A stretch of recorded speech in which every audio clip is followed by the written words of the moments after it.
Faith is a presupposition for living in the truth. And then you might ask yourself another question, which is, well, why bother living in the truth? Well, one answer would be so that reality doesn't rise up and smite you repeatedly, which it will if you're deceptive. So that's one answer, but here's another answer, and this is a better answer. People ask themselves all the time, what's the purpose of life? And there's a variety of answers to that. There's no purpose. We're just atoms on a dust mote at the edge of a rather reprehensible corner of the cosmos, and we exist for a moment and we're out, and that's that. Or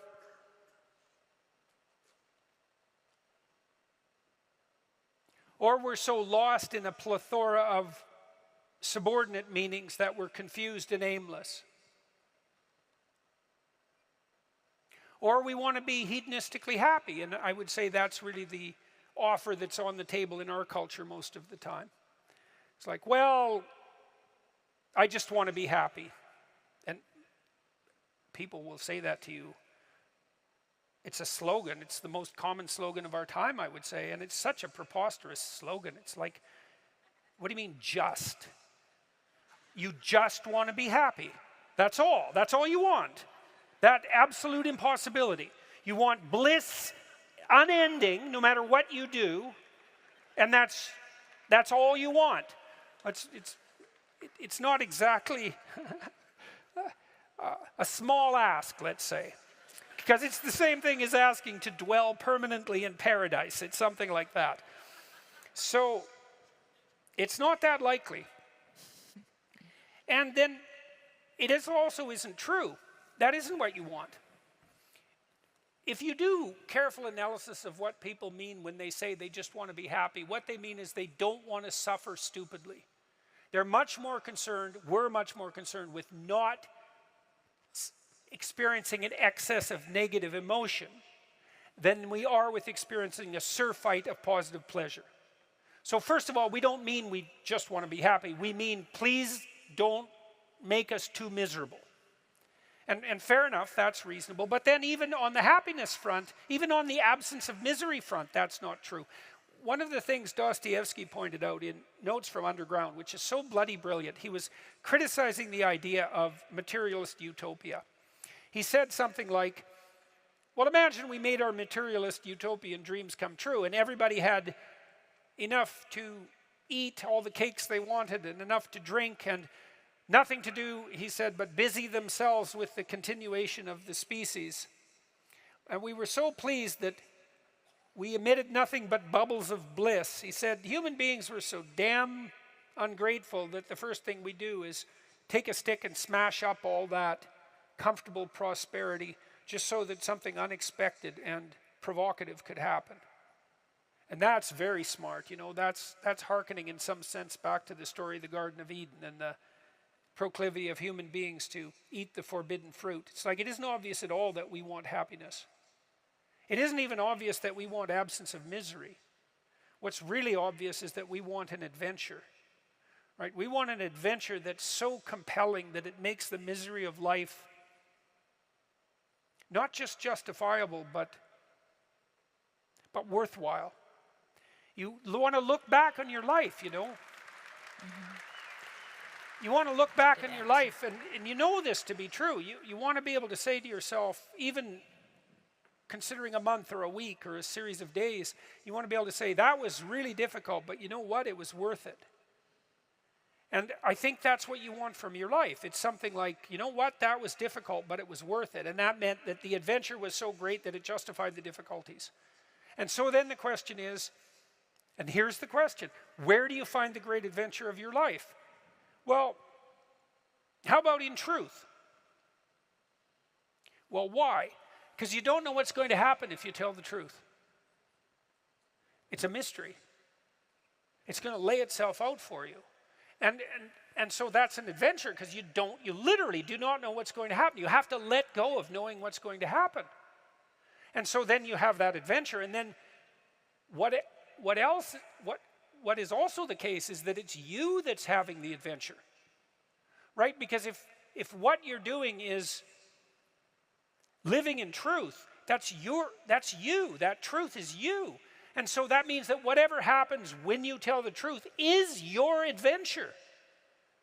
And then you think, well, I'm using deception. It's like, well, maybe you are, but maybe deception is using you. And then maybe it's the spirit of deception that's having the adventure of your life.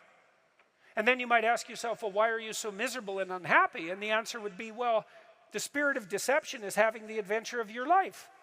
You're not even there. Because if you're not living in truth, you're not there. Obviously, what's there is the spirit of deception. And you might think that's your deception, but I would be very careful about thinking that, because there have been centuries of meditation on the nature of the spirit of deception. And the answer isn't that the spirit of deception is you. The answer is that the spirit of deception is something that possesses you and convinces you that it's you. And that's not something you want to fall into the clutches of. So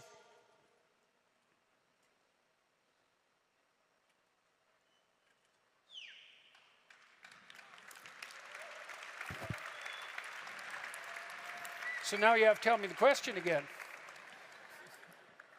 I'm certain you answered it. This was about teenagers. Oh, yes. Well,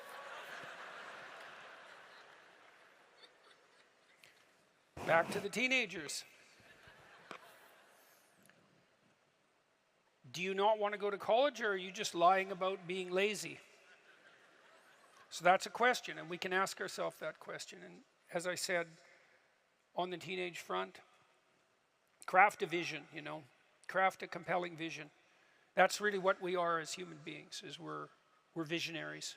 That's how we confront the horizon of the future. We meet the horizon of the future by crafting a compelling vision.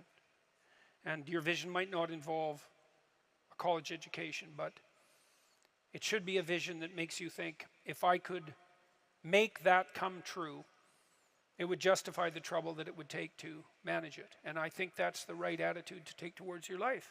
And we're all going to have our crosses to bear in the most fundamental manner. We all have to deal with the catastrophe of mortality. And I think we all have to deal with the reality of hell. And you can think about that religiously or not. Political hell will do for hell as far as I'm concerned. We certainly saw no shortage of evidence for that in the 20th century.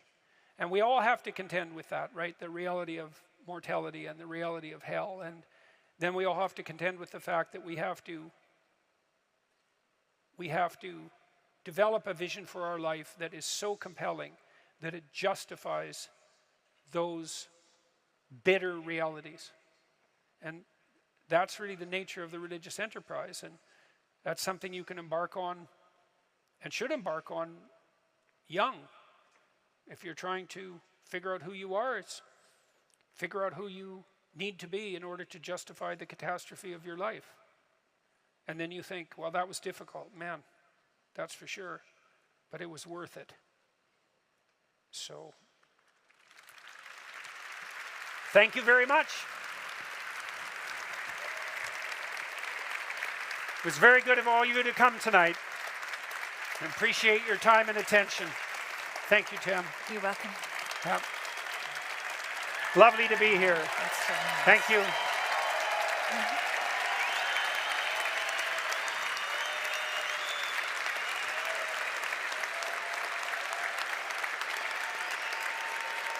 Thank you all. Yeah. Good night.